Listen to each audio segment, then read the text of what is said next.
Senate Republicans showed the American people exactly who they are.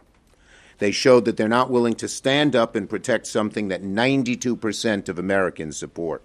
Senate Republicans are seeking to take the wind out of Democrats' sails later this week when Majority Leader Chuck Schumer puts to a vote a bill's package to protect in vitro fertilization. The legislation would enshrine IVF access into federal law and will be voted on June 13th, but it faces a similar partisan defeat as the week earlier's contraception bill. We Democrats will not stop. We will keep fighting. Americans can once again see where Republicans stand on the so very important issue of the right to reproductive rights.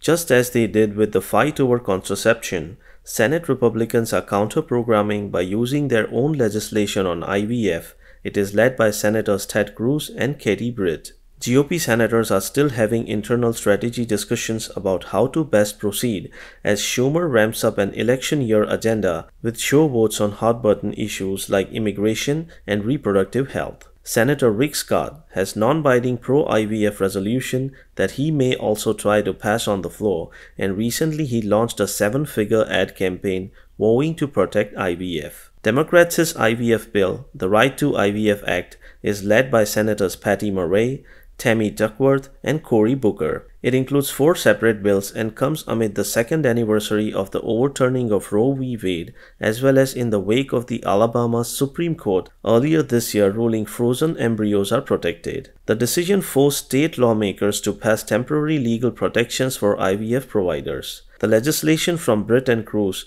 the IVF Protection Act, is far more narrowly tailored over religious liberty concerns. It would strip states from Medicaid funding if they prohibit IVF, a move that ultimately gives states broad discretion and does not bar them from passing restriction on the fertility procedure.